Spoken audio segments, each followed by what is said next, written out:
Hello students, आज की class में हम क्या पढ़ रहे थे। पहले हमारा टॉपिक था कंसंट्रेशन ऑफ ओर। हम पढ़ रहे थे प्रोसेस। कौन सी प्रोसेस पढ़ रहे थे? Metallurgy process. मेटलर्जी की प्रोसेस हम पढ़ रहे थे, धातुकर्म जिसको कहते हैं। ठीक है, इसमें हमने क्या पढ़ा था कि मेटलर्जी के बहुत सारे स्टेप्स हैं। First step, second step. First step क्या था? Dressing of ores. Dressing of ores जो हमने पढ़ लिया। ठीक है, देन नेक्स्ट स्टेप था, second step, concentration of ores. ठीक है, इसके सब स्टेप्स थे ग्रेविटेशनल सेपरेशन मेथड, दूसरा मेथड था फ्रोथ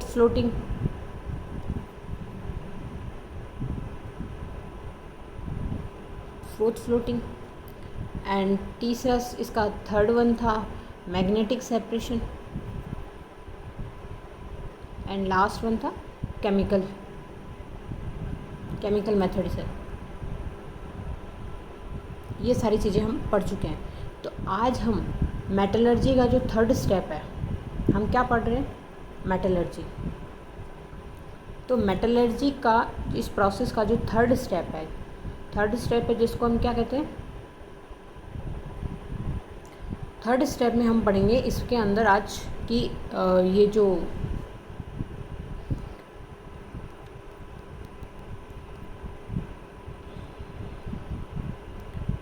थर्ड स्टेप हमारा ये देखेंगे, change of ore into metal oxide. First step हो गया हमारा। फर्स्ट स्टेप क्या था? Dressing of ore, second concentration of ores, and third one is the change of ore into metal oxide. जो भी ओर हमें यहाँ फर्स्ट सेकंड स्टेप के बाद जो भी ओर मिलता है उसको हमें किस में कन्वर्ट करना है? मेटल ऑक्साइड में कन्वर्ट करना है। सांद्रित एस का धातु ऑक्साइड में परिवर्तन, जो कंसंट्रेटेड एस है उसका धातु ऑक्साइड में परिवर्तन कैसे किया जाए। ठीक है, इसमें देखिए, the concentrated ore can be converted into its oxide from by the following methods. जब कंसंट्रेटेड जो ओर है उसको किसमें कन्वर्ट करते हैं? ऑक्साइड्स में। तो उसको कन्वर्ट करने के लिए दो स्टेप्स दे रखे हैं। First one is roasting and second one is calcination. ठीक है, तो दीज आर डिस्कस्ड बिलो। अब हम देखेंगे कि इनके बारे में हम क्या पढ़ सकते हैं। रोस्टिंग क्या होता है? Roasting is the process of heating the ore strongly in the presence of access of air at temperature below the melting point of the metal. तो ये क्या कहना चाहता है कि रोस्टिंग जो है वो एक ऐसा प्रोसेस है हीटिंग का, किसको? ओर को हीट करने के लिए। किसकी उपस्थिति में? Strongly in the presence of access of air, उसमें वायु की एक्सेस होनी चाहिए, एक्सेस ऑफ द एयर, और टेम्परेचर ऐसा होना चाहिए कि उसका मेल्टिंग पॉइंट से बिलो हो, temperature below the melting point of the metal. तो इसकी डेफिनेशन क्या हो जाएगी रोस्टिंग की? Roasting is the process of heating the ore strongly in the presence of access of air at a temperature below the melting point of the metal. ठीक है, अब उसके बाद ये कहना चाह रहा है कि roasting is carried out in a reverberatory furnace. ये किसी फर्नेंस में होती है। किसमें? रोस्टिंग की जो प्रोसेस है वो एक ऐसी फर्नेंस में की जाती है जो having a number of doors which are kept open for a free supply of air. मतलब एक ऐसी फर्नेंस में ये प्रोसेस किया जाता है रोस्टिंग का, जिसमें क्या होते हैं? बहुत सारे डोर्स होते हैं। जिसमें क्या होता है? Having a number of doors, जिसमें नंबर ऑफ डोर्स की मात्रा क्या होती है? ज़्यादा होती है। विच आर केप्ड ओपन, जो कि क्या रखे जाते हैं? Which are kept open for the free supply of air, जो कि खुले रखे जाते हैं। किसके लिए? फ्री सप्लाई ऑफ एयर की फ्री सप्लाई होती रहे, इसलिए उसको ओपन रखा जाता है। ठीक है, अब हम पढ़ेंगे इसमें this method is mainly employed for sulphides. ये जो मेथड है आपका, कौन सा? रोस्टिंग हम पढ़ रहे हैं, ये किसके लिए काम में लिया जाता है? मेनली जो सल्फाइड ओर्स होते हैं। ओर्स हमने पढ़े थे कि सल्फाइड होते हैं, कार्बोनेट्स होते हैं, हैलाइड्स होते हैं। तो उसमें से जो सल्फाइड ओर्स होते हैं उनके लिए हम कौन सा प्रोसेस काम में लेते हैं? रोस्टिंग का प्रोसेस हम उसके लिए काम में लेते हैं। ठीक है, the following changes occurs during roasting. अब रोस्टिंग के दौरान क्या क्या चेंजेस होते हैं वो हम पढ़ेंगे। सबसे पहला क्या होता है? Moisture is removed. तो जिस भी जो भी ओर है हमारा, अगर हम उसको रोस्टिंग की प्रोसेस में इन्वॉल्व करते हैं तो सबसे पहले उसमें जो भी मॉइस्चर होती है वो रिमूव होती है। फर्स्ट स्टेप में क्या होता है, सबसे पहले उसकी मॉइस्चर रिमूव हो जाती है, ठीक है। Second, non metallic impurities such as sulphur, phosphorus and arsenic are oxidised and are removed as volatile gases.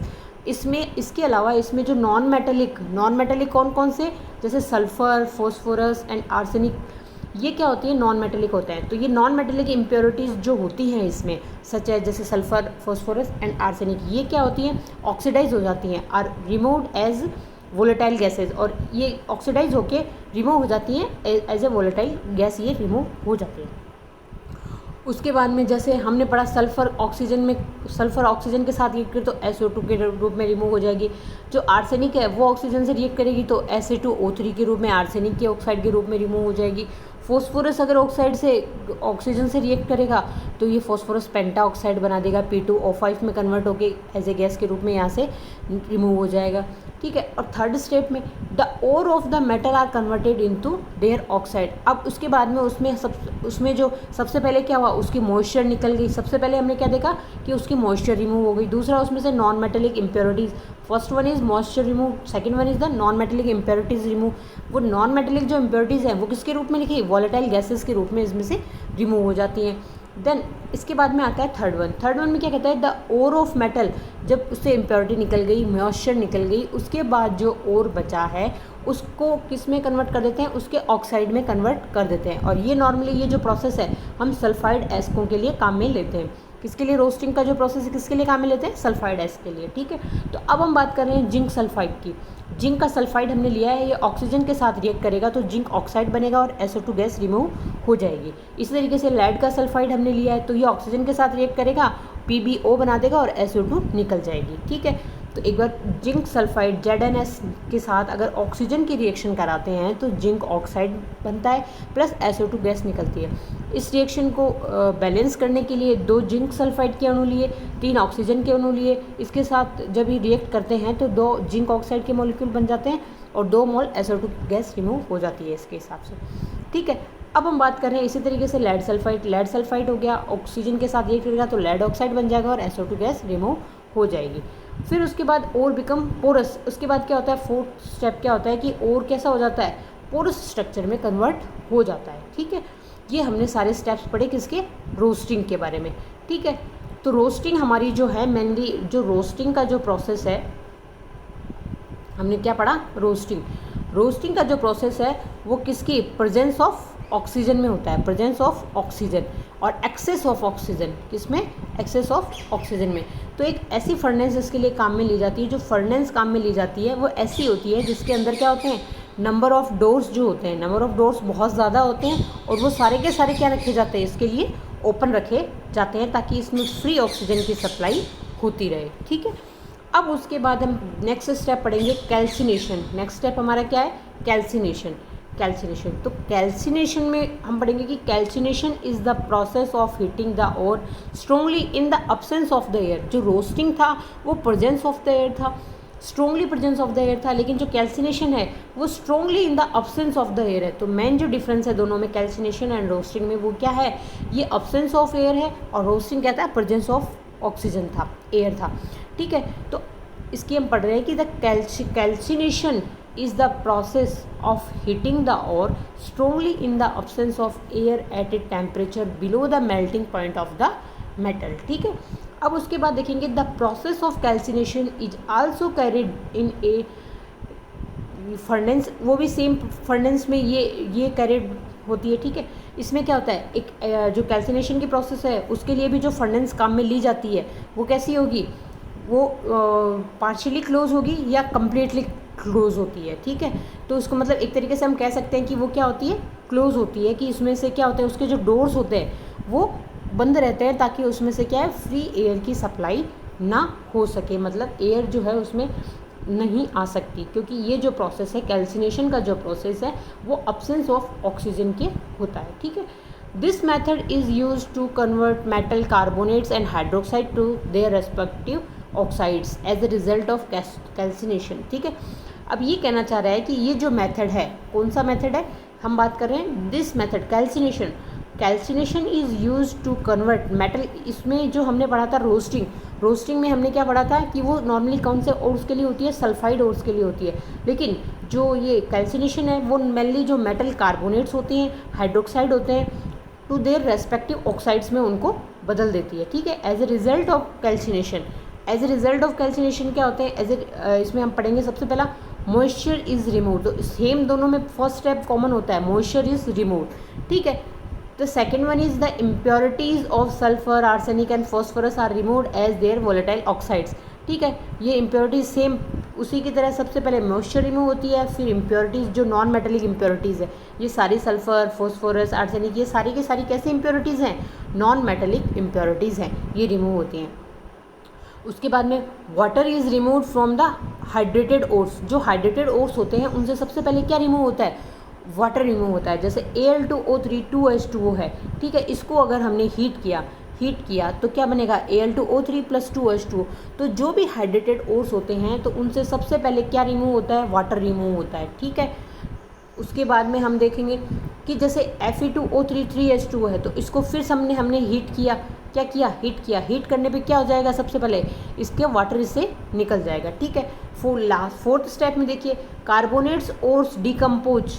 जो कार्बोनेट्स ओर्स होते हैं वो डिकम्पोज टू देयर ऑक्साइड्स। जो कार्बोनेट्स होते हैं वो जो इसके ऑक्साइड्स होते हैं उनमें डिकम्पोज हो जाते हैं। जैसे कैल्शियम कार्बोनेट, तो कैल्शियम ऑक्साइड और CO2 रिमूव हो जाती है। जिंक कार्बोनेट होता है, उसको हीट किया तो जिंक ऑक्साइड + CO2 रिलीज़ हो जाती है।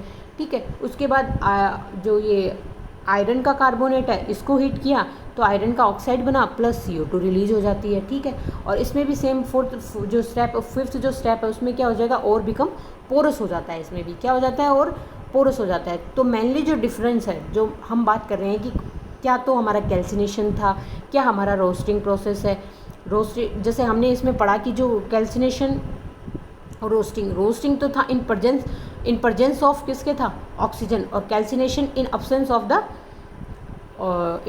द मतलब ऑक्सीजन या एयर बोल सकते हैं इसको। ठीक है, तो डिफरेंस बिटवीन, सबसे पहले हम पढ़ रहे हैं कि the difference between roasting and calcination. तो रोस्टिंग एंड कैल्सिनेशन, ठीक है, अब इन दोनों में मेजर डिफरेंस क्या है वो हम देखेंगे। ठीक है, रोस्टिंग क्या होता है, in excess of air, and calcination in absence of air supply. ये अब्सेंस ऑफ एयर सप्लाई है, ये एक्सेस ऑफ एयर सप्लाई है। ठीक है, एंड लेकिन ये फोर सल्फाइड्स ओर्स के लिए होता है, ये हाइड्रेटेड एंड कार्बोनेट्स जो ओर्स होते हैं उनके लिए काम में लिया जाता है। ठीक है, तो आज की क्लास में हमने क्या पढ़ा, आज की क्लास में हमने मेटलर्जी का प्रोसेस हम पढ़ रहे थे, उसके हमने फर्स्ट प्रोसेस क्या था, ड्रेसिंग ऑफ ओर, वो हम पढ़ चुके हैं। सेकेंड स्टेप क्या था उसका, कंसंट्रेशन ऑफ, जो 4 सब स्टेप्स में था, gravitational separation, magnetic separation and froth floating था, और एक last one is the chemical. ठीक है, अब उसके बाद थर्ड स्टेप में हमने क्या पढ़ा कि जो भी ओर था जो कंसनट्रेट होके आया था, उस कंसनट्रेटेड ओर को हमने क्या किया है, उसी मेटल की ऑक्साइड में कन्वर्ट किया है। ठीक है, उसके बाद तो उसको उसमें ऑक्साइड में कन्वर्ट करने के लिए 2 प्रोसेस हमने पढ़े, कैल्सिनेशन और रोस्टिंग। ठीक है, अब नेक्स्ट क्लास में हम इसका जो नेक्स्ट स्टेप है वो पढ़ेंगे। Thank you.